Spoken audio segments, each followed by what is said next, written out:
Mirsa, untuk mengetahui perkembangan di lokasi kebakaran gedung Bapenda, sudah ada rekan kami Hadisti Arifa dan juga juru kamera Dila Aulia. Baik, selamat siang Hadisti. Bagaimana kelanjutan olah TKP yang dilakukan oleh Puslap 4 Polri? Silakan.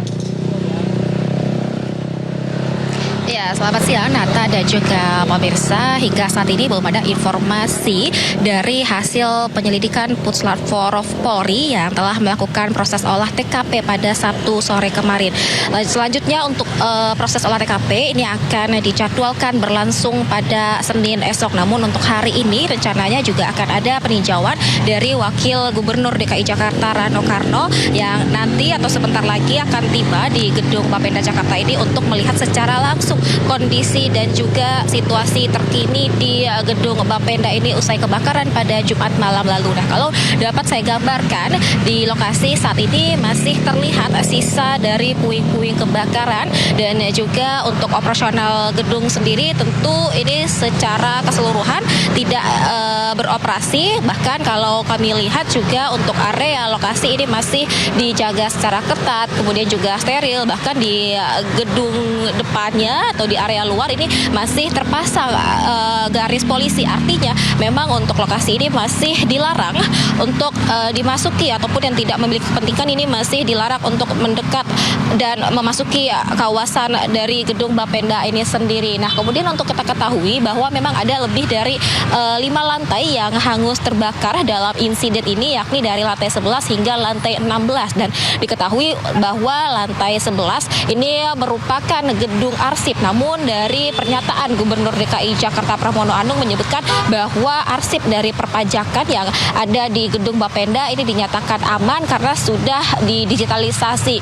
Namun untuk lebih lanjut memang hasil dari olah TKP ini nantinya akan menjelaskan penyebab pasti dari kejadian kebakaran ini. Diduga memang api berasal dari lantai 11 dan juga lantai 12. Dan selain mengambil sampel dalam proses olah TKP kemarin, pihak Polri ini juga memintai keterangan atau mewawancarai sejumlah petugas yang merupakan karyawan dari Bapenda ini untuk mencari tahu ataupun mendalami penyebab pasti dari kebakaran. Nah, untuk situasi di sekitar lokasi yang mana memang ada beberapa area yang kemarin sempat berhenti beroperasional seperti SPBU yang tepat berada di sebelah gedung Bapenda ini sudah kembali normal. Begitupun juga untuk lalu lintas di Jalan Abdul Muiz ini juga sudah kembali lancar, dapat dilalui kendaraan baik itu yang menuju ke arah Tanah Abang maupun juga ke arah Harmoni. Dan kemudian kalau untuk operasional di gedung Bapenda ini sendiri memang untuk aktivitas kerja dinyatakan oleh Gubernur Pramono Anung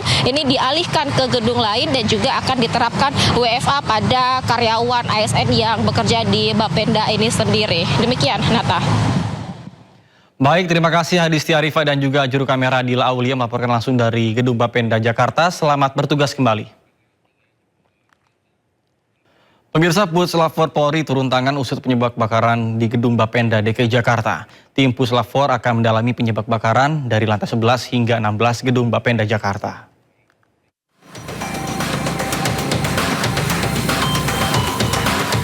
Tim Pusat Laboratorium Forensik Polri turut dilibatkan untuk mengusut penyebab kebakaran gedung Badan Pendapatan Daerah DKI Jakarta pada Jumat malam. Kasat Reskrim Polres Metro Jakarta Pusat, AKBP Robi Heri Saputra mengatakan tim Puslap 4 sudah berada di lokasi sejak malam. Robi menjelaskan tim Puslap 4 belum dapat memasuki gedung karena petugas pemadam masih melakukan penyisiran dan pendinginan di dalam gedung. Setelah petugas pemadam memastikan kondisi gedung aman, tim Puslap 4 baru dapat masuk untuk melakukan olah tempat kejadian perkara dan mencari sumber maupun penyebab kebakaran. Untuk penyebab nanti akan kita ketahui setelah dari pemeriksaan olah TKP dan TPTKP dari Puslap 4 Polri. Namun saat ini tim Puslap 4 masih menunggu hasil atau selesainya penyisiran dari damkar. Jadi nanti masih ada satu tim damkar yang di atas masih melakukan penyisiran. Nanti kalau sudah dinyatakan aman untuk polisi masuk dan melakukan TPTKP dan olah TKP oleh Lapa Polri, baru kita akan masuk. Sementara seorang pekerja terjebak di lantai 15 saat kebakaran melanda gedung Bapenda DKI Jakarta. Korban dibawa ke Rumah Sakit Tarakan untuk mendapatkan perawatan. Gedung Bapenda DKI Jakarta memiliki 16 lantai. Kebakaran melanda bagian gedung dari lantai 11 hingga lantai 16. Petugas pemadam kebakaran masih mendeteksi adanya titik panas di gedung Bapenda DKI Jakarta. 24 mobil damkar dikerahkan untuk melakukan proses pendinginan. Imbas kebakaran yang melanda gedung Bapenda DKI Jakarta, Jalan Abdul Muiz Petojo Selatan, Jakarta Pusat sempat ditutup. Lalu lintas yang mengarah ke gedung Bapenda DKI Jakarta ditutup dengan kon atau pembatas. Selain jalanan, beberapa fasilitas lainnya seperti SPBU tepat di samping gedung Bapenda DKI Jakarta juga ditutup. Dari Jakarta, Selena Yahya, Jemi Jasin, iNews melaporkan. Pemirsa, Gubernur Jakarta Pramono Anung menyebut kebakaran gedung di Bapenda Jakarta berdampak pada pengaturan lampu lalu lintas di Jakarta karena salah satu ruangan yang terbakar adalah milik Dinas Perhubungan. Namun data perpajakan tersimpan aman karena sudah sistem digitalisasi. Sedangkan hal yang berkaitan dengan data perpajakan sama sekali tidak menghadapi masalah karena sudah digitalisasi. Sehingga dengan demikian untuk hal yang berkaitan dengan kepentingan atau keperluan penarikan pajak dan sebagainya oleh Bapenda tidak terganggu. Yang memang akan sedikit terganggu dalam beberapa hari ke depan ini adalah hal yang berkaitan dengan pengaturan di Dinas Perhubungan, terutama di perempatan yang menggunakan traffic lights. Kan memang kadang-kadang bisa diatur dari jauh, bisa otomatis. Dan beberapa nanti kami akan tebelin dengan orang yang secara langsung bertugas. Kebakaran hutan dan lahan di kawasan Gunung Bromo di Kabupaten Probolinggo semakin meluas. BNPB mengerahkan helikopter waterbombing dan drone air untuk memadamkan lokasi kebakaran yang sulit dijangkau. Mundur. Kebakaran hutan dan lahan di kawasan Bromo semakin meluas hingga ke jalur lingkar Kaldera Tengger dan mengarah ke Bukit Watangan Desa Ngadisari, Kecamatan Sukapura, Probolinggo. Awas ya. Pas. Angin kencang dan vegetasi mengering membuat api terus membesar dan berkobar hingga membuat petugas kesulitan menjinakkan api.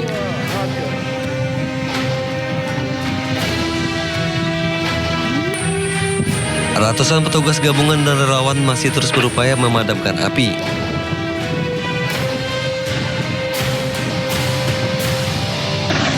Untuk medan ekstrim yang sulit dijangkau melalui darat, petugas mengerahkan 2 unit helikopter waterbombing dan drone air.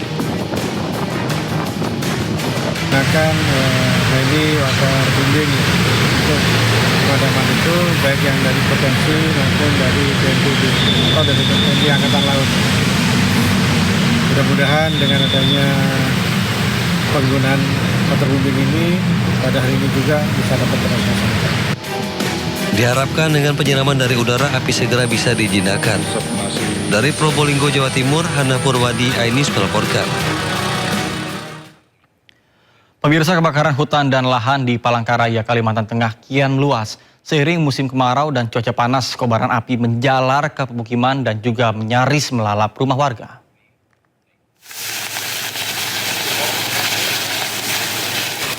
Asap pekat disertai kobaran api terjadi di lahan gambut di kawasan Palangkaraya, Kalimantan Tengah. Petugas harus berjibaku di tengah asap pekat untuk menghentikan laju api. Gas. Pol.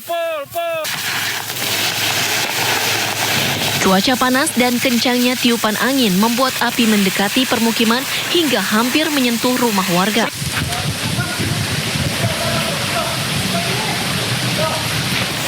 Mendapat laporan dari warga, tim Satgas Karhutla segera mendatangi lokasi untuk melakukan pemadaman.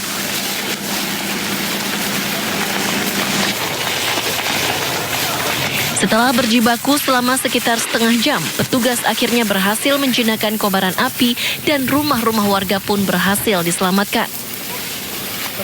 Kesulitan kita Pak Kabitnya sumber air ya. Sumber air yang sudah 3 minggu ini memang tidak ada hujan sehingga memang sulit untuk sumber air. Sehingga kita hanya mengandalkan melalui mobil damkar yang secara estafet kita lakukan melalui embung-embung yang sudah kita sediakan sampai titik apinya. Munculnya api diduga dipicu unsur kesengajaan atau kelalaian masyarakat. Jumlah titik api baru dan kebakaran lanjutan terus bermunculan. Kondisi ini tidak sebanding dengan jumlah personel yang ada. BPBD Kota Palangkaraya kini menambah kekuatan personel lapangan dengan merekrut 6 kelompok relawan pemadam kebakaran.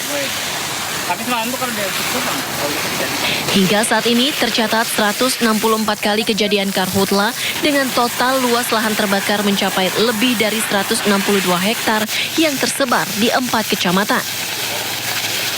Dari Palangkaraya, Kalimantan Tengah, Ade Sata, iNews melaporkan.